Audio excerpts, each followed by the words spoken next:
Okay, today we're going to learn how to do volumes around a different axis besides the horizontal or vertical axis of the x and y axis. So let's start as a warm-up doing what we've already done and go from there. So if you had that region where u and v could be functions of x or y, and you are revolving around the x-axis, and you used x slices, then you would be using washers. In terms of the setup of the integral, it would be, if you recall, washers are pi big R squared minus little r squared. And x is the height, so our dx is the height. As far as big R is upper minus lower. Upper is always a varying vertical point, which I suppose a varying vertical point could be called y, and the lower is 0, but because it's dx, I would have to replace the y with the curve in x terms, so I would call it, what that top curve is u of x. So big R is u of x squared, and little r in here, each time little r is upper minus lower, it's a y minus 0, but that y is associated with v of x.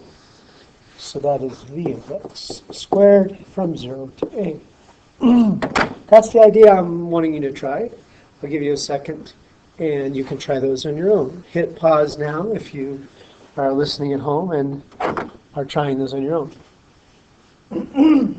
Let's check how you did. If I revolved that same region in the same fashion, but used y slices, then I am looking at shells, where the radius, upper minus lower, is, hey, how you doing? Good. You talking to yourself? I'm recording a lesson. Sorry about that. Just talking to the custodian real quick. So here we go. The shells, the radius is upper minus lower. The upper is a varying point vertically, and that's y. The lower is 0. And because it's dy, I'm going to be able to keep it that way. So 2 pi for shells, 0 to b, because that's the limits of the region, and y. The height, these are horizontal distances. Horizontal distances are right minus left. The right is a varying x. The left is a varying x. They're not the same x, obviously. This x and this x are different. The difference between the two x's is our height, but I would have to find those x's in y terms. So I would take something like the v function of a function of y minus the u function of y, and that would give me the volume by those shells. All right, let's try if that region were revolved around the y-axis using x. If I had a slice here and a reflection, that is looking like a shell. So 2 pi r and h. The r is just a horizontal distance from a varying right point to a constant left point. So r is right minus left. The varying point is x on the right. The left is always 0. And it looks like x is okay because it's dx, so I'm going to use that for my radius. The height is a vertical distance. The height is upper minus lower. The upper is the u curve in x terms, and the lower is the v curve in x terms.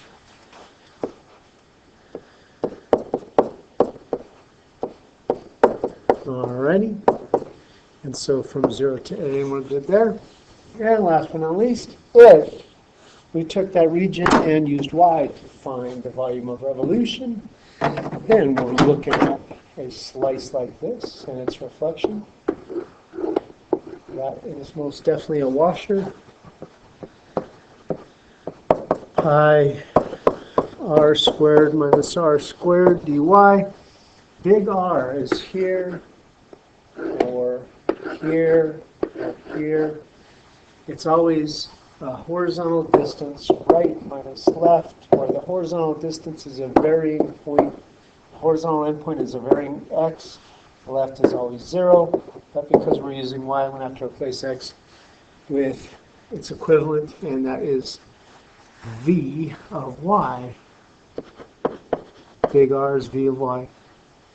Little r is u of y. And those are both squared from 0. All right. Now, that we've done before.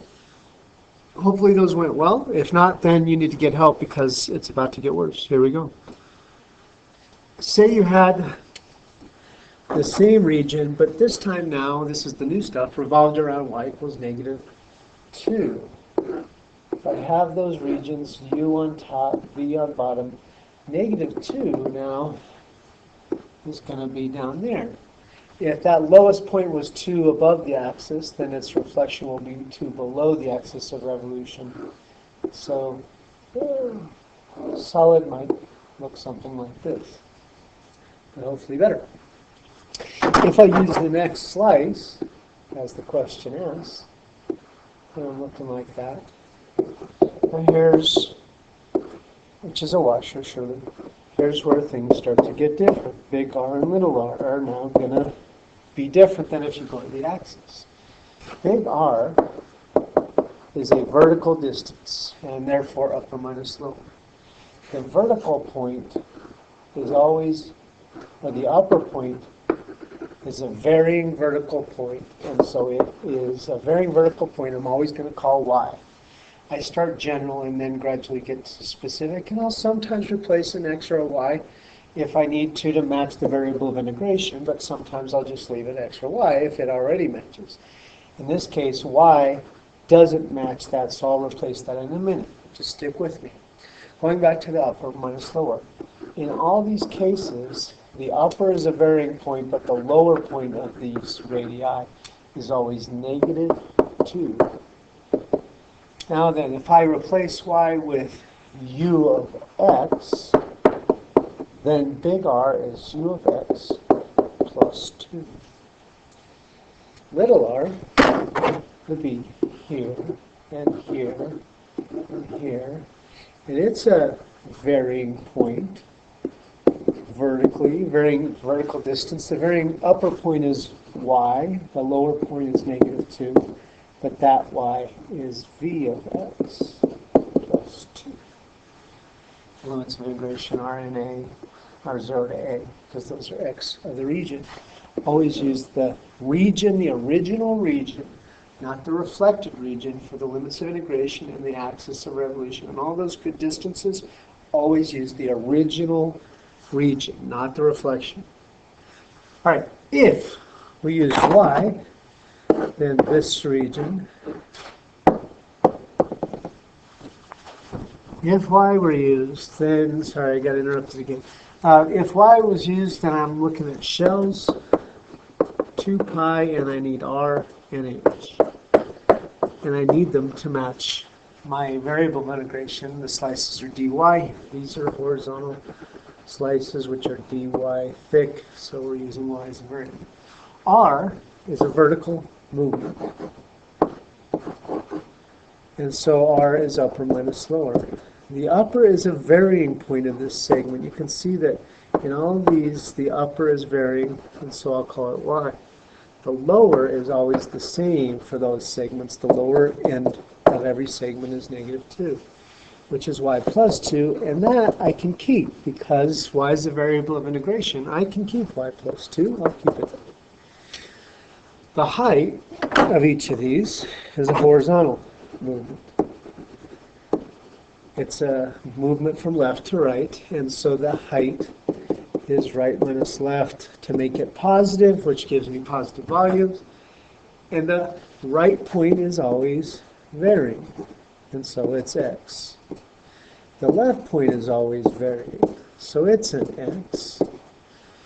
But I can't leave those as x1 and x2. I need to replace them with their y equivalents. And so the first x is the v curve in y terms, and the second x is the u curve in y terms from 0 to b. All right, now that's the idea from the region. Let's say we try this with some actual curves to give practice on what they might look like on the homework. Try this on your own if you feel like you're understanding, and then you can unpause and go over it. All right, so if I have this region, square root and x squared, revolved around y equals 3, and I am not going to have enough room. If I revolve this around y equals 3, it's well above the intersection point of 1, 1. So it might look like that. Now if I used an x slice, as they asked for, and revolved it, I'm looking at lots of washers to get the volume of revolution. Washers are pi, big R squared minus little r squared. It's dx thick. Always look at the original region, not the reflected region. So when I go to look at big R, I'm going to look down here where the original region is, not up at the reflected region. All those black segments are vertical, and so big R is upper minus lower to ensure positives. The upper end point of all those is always 3. The lower point is a varying vertical point, which is y. I can't let y stand, though. I've got to replace it with x, and so I'm going to call it 3 minus. Now, these y's are points on the x squared curve, so if I replace that y with its equivalent equation, it's 3 minus x squared. That's big R. Little r is in here. Now surely all those red segments have the same upper, 3, but the lower is a varying point y. That y, however, is associated with the square root curve, so it's 3 minus root x for little r, and it is from 0 to 1. That's the volume if we used x. If we used y, graph the region, the axis of revolution, the reflection, and show a slice. If I use a slice of y, then I am going to get a shell. So 2 pi need r need h dy. Again, look at the lower region. Here's r, or here's r, or here's r.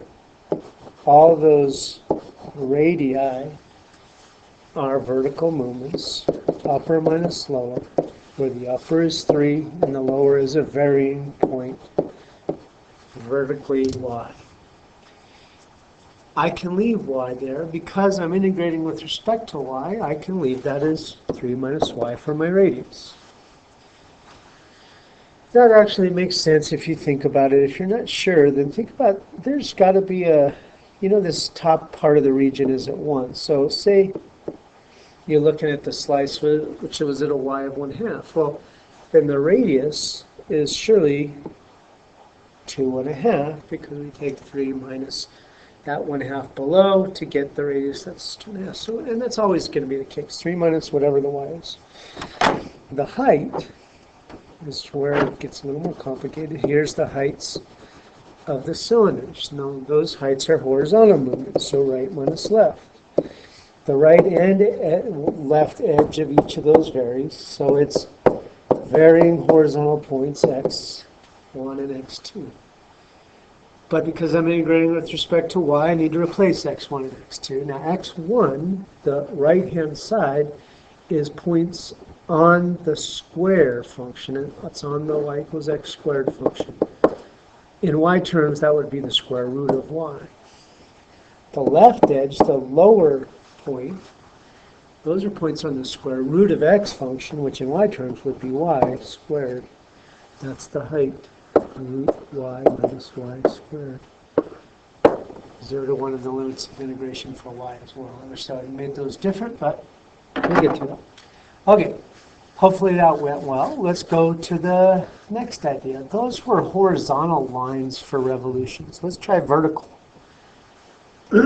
So, speaking of vertical, would you go down to this and change that to vertical? That's a typo. Line x equals 3 is a vertical line.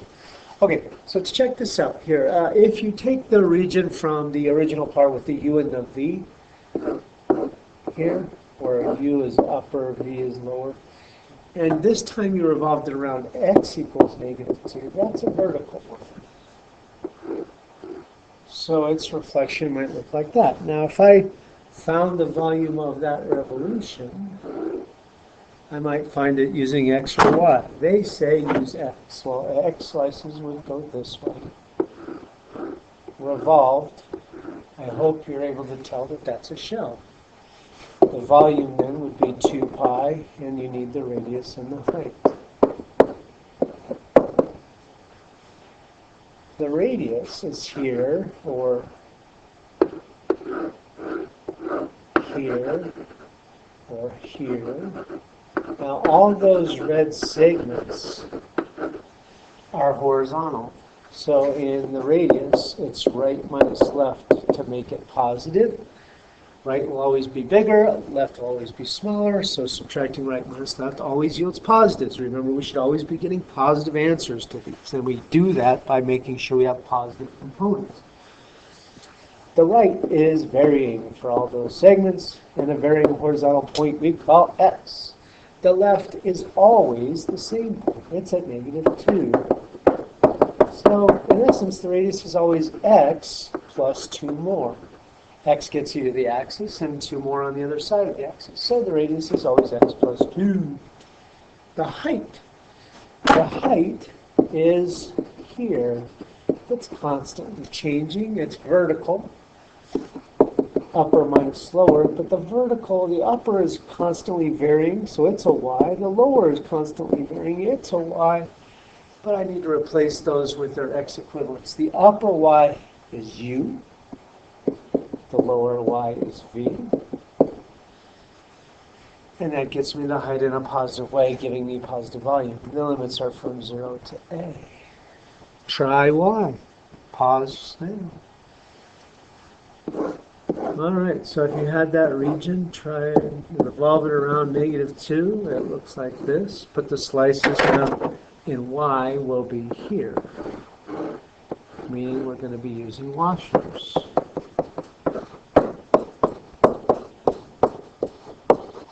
All right, now here's big R, or here's big R, or here's big R. The right edge, that's horizontal, so big R is right minus left. The right edge is a constant varying horizontal point, I'll call it x. The left edge is constantly -2. That's x plus 2, but if I'm integrating with respect to y, I can't let that stay x plus 2. I need to replace x. Now, because these are points on the v curve, I would have to replace that with v as a function of y plus 2. That's outer R. Inner R is here. It's horizontal, right minus left. The right is a varying point x. The left is -2. That x is points associated with the u curve. So it's u of y plus 2 from 0 to b. If I had actual functions, I could punch those in. They should be the same volume, because that is the same figure, just a different approach. All right, try the last one on your own to see if you can do that well-defined region with equations in a vertical revolution, and we'll see how we're going, and then you'll practice tonight. Okay, so say you had square root of x and x squared. This time you're revolving it around x equals 3, which means you're going to have a reflection over here. And if you used x, then you're looking at a slice like this. That, hopefully, is a washer. My picture's starting to get worse and worse. I'm getting tired. So, it's not a washer. Sorry, it's a shell. So a shell is 2 pi radius and height, dx thick. The radius. Be careful here. I tried to tell you over and over again, make sure you use the original region, not the reflected region. The original region. So the original region, the right side is 3, and the left side is a varying x, which will be fine, because we're going to integrate with respect to x. The heights are vertical movements, and because they're varying upper and lower, it's y1 minus y2, but in x terms. So the upper y is the square root function, the lower is the x squared, and the limits are from 0 to 1. If we did that same region, same axis of revolution, but using y. Y slices go this way. Revolved would look like that. So we're looking at washers. Pi big R squared minus little r squared dy. Big R is here or here. You can see the right edge of this is always the same. It's always 3. And the left is a varying x, but that stinks because I can't leave x. I'm integrating with respect to y. So I have to say this varying x point is an x on the square root function, which in y terms is y squared. Little r, here and here. You can see the right edges, again, constantly 3. But the left edge is a varying point. It's a varying x, but replaced with y, it would be the square root of y, because it's on the y equals x squared curve, and the limits are from 0 to 1. All right, well, I will post the key to my homework online. Hopefully it'll go well. Check your answers, and we'll go over questions to learn.